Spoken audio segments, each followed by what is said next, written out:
All right, folks, I am Tom Downey. Follow me on Twitter at WhatGoingDowney for more Cowboys coverage, and to tweet me any Cowboys questions or comments that you have. Of course, the big storyline right now around the Dallas Cowboys remains Earl Thomas and his future, namely, what's going to happen? Will he be traded? Well, we're going to take you through everything you need to know about Earl Thomas, and we'll start things off with kind of a timeline recap of what has happened so far. And we start, of course, with the moment that started it all, December 24th. The Cowboys lose to the Seattle Seahawks, and after the win, Earl Thomas comes into the Cowboys locker room and finds Jason Garrett and says, hey, if you get a chance, come get me. Take a listen to what E.T. told Jason Garrett.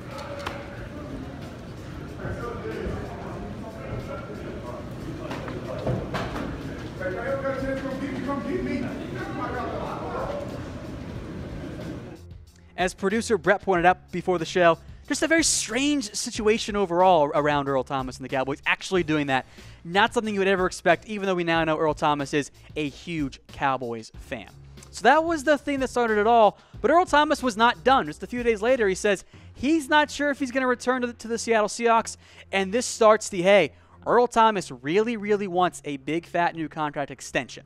Continuing on here with this timeline for Earl Thomas and the Dallas Cowboys, he blatantly states it later in January, I want a new deal or I'm going to hold out. And as we know, that holdout did come true. Then in March, NFL Network reports that Seattle will shop Earl Thomas or at least will listen to trade offers for Earl Thomas. A few days later, CBS Sports reports that Seattle wants a first and a third. Now, everyone in the world knows that's not going to happen. A day later, 24/7 Sports says Dallas said, yeah, no, we're not going to make that deal. The same day, a second rounder emerges as the more likely outcome in a trade for Earl Thomas because you also have to pay him a big fat new contract. 10 days later, Earl Thomas says, hey, I still want to be a Seahawk, something that I still believe rings true, even though I do think he wants to play for the Cowboys. If he could choose, he'd pick Dallas more than any team out there. In April, Thomas skips Seattle voluntary workouts. Not a holdout yet, but it's the precursor. Then to the NFL Draft, April 27th, Dallas takes Connor Williams in round 2, and they pass on a trade. Had Dallas offered that second-round pick for Earl Thomas, I think a deal might have happened on draft night. The same day in round 3, Seattle ghosts the Cowboys when they call about asking for a third-round pick. No surprise there. They were not going to do that for Earl Thomas.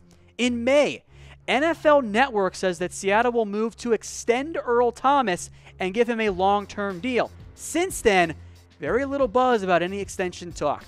May 21st, Thomas skips OTAs, and then in June, he skips minicamp, and now we're officially in a holdout for Earl Thomas. Then in July, Earl Thomas starts more hype by liking a comment, and he's actually done this several times since, about joining the Cowboys and all that kind of stuff, as this is what really kind of kickstarts the rumor mill around Thomas once again. July 16th, Thomas comes out in an Instagram post and makes it very clear what he wants. Either extend me or let's make a trade happen. And that includes that he is still going to hold out. And take note here of what Thomas posted the photo with. The workout, showing he is still in shape. This was not a random decision by Earl Thomas. This was a calculated move. Hey, I want a trade or an extension. Let's make it very clear. And oh, by the way, I'm still in great shape as well. July 18th, The Athletic says, look, the Thomas talk, it's all media hype. There's nothing going on here. It's not going to happen. And yet today, CBS Sports on July 18th expects Thomas to be traded, maybe to the Cowboys, maybe not. But Jason La Canfora does not think Thomas will play for the Dallas Cowboys next year. So, folks, will the Cowboys trade for Earl Thomas? Give me a 1 for a yes, a 2 for a no. Now, we're going to take a look here at why it will happen and why it won't happen as well. Two different areas, two different sides of the coin here. But first, a quick word from our sponsor, The Guild.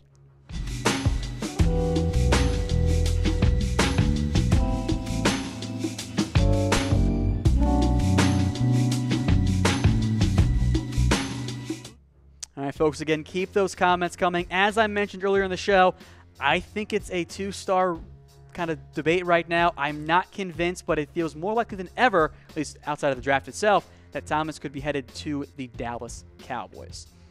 So we'll take a look now at some of the reasons why an Earl Thomas to the Cowboys trade will happen. Now, first off, it's pretty clear Thomas does want to play for the Cowboys. Now, I think the reality is that he's open to just getting the money overall, which we'll get to on why it won't happen, but he's very clearly a Cowboys fan. If the money was equal, I think Earl Thomas would love to play for the Cowboys more than any other team in the NFL.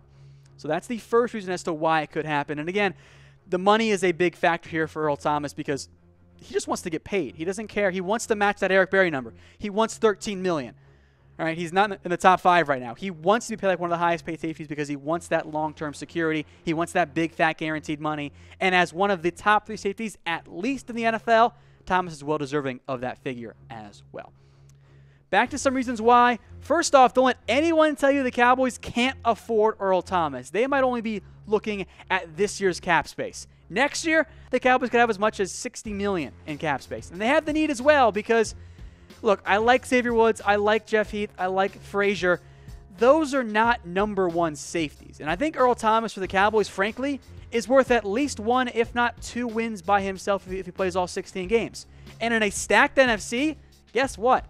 That's the difference between making the playoffs and missing it right now. So from that perspective, sign me up for Earl Thomas. I know you guys like Xavier Woods. You can still play him too.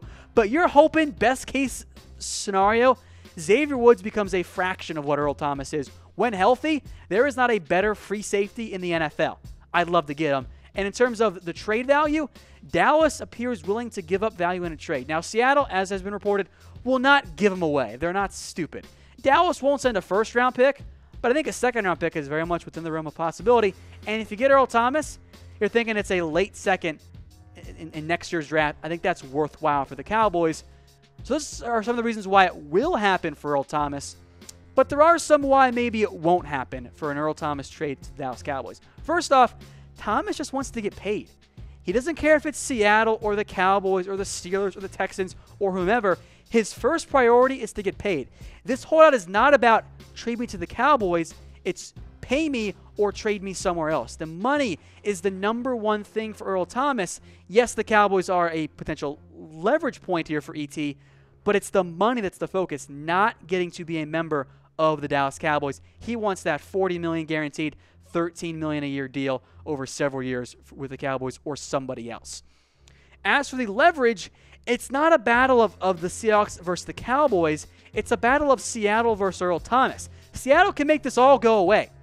Pay Earl Thomas $13.5 million over 5 years with a bunch of guaranteed money, and there are no more trade talks. They're done. Seattle holds all the chips right now, and they're going back and forth with Earl Thomas, not going back and forward with the Cowboys. Now, Seattle at safety, if they trade Earl Thomas, they get a lot worse. Cam Chancellor is gone. Do you want to start Bradley McDougald and or Delano Hill or Tedrick Thompson? It's not a great trio there at the top of the safety depth chart for the Seattle Seahawks. So because they think they can still win, trading away Earl Thomas doesn't make a ton of sense to them. Now, if Seattle wants to enter a full-on rebuild, that's when it makes more sense. And if they know Earl Thomas is going to leave it and they're not going to pay him, that's when you could see a trade go down. The other big roadblock, Seattle could have a high asking price. Now, I think it's only a second-round pick, but knowing Seattle, they could try and ask for a first-round pick. And again, in any trade, folks, it takes 2 teams to make a deal. So we can offer all the trade ideas that we want, and yeah, they might be of good value and proper compensation for Earl Thomas. But if Seattle says no, a trade simply isn't going to go down. So everyone in the end is still waiting on the Seattle Seahawks, not the Cowboys, not Earl Thomas, to make a deal happen. As for what's next, as I mentioned, we continue to wait for Seattle's decision. If Seattle is willing to give Thomas a contract extension, a trade will not happen.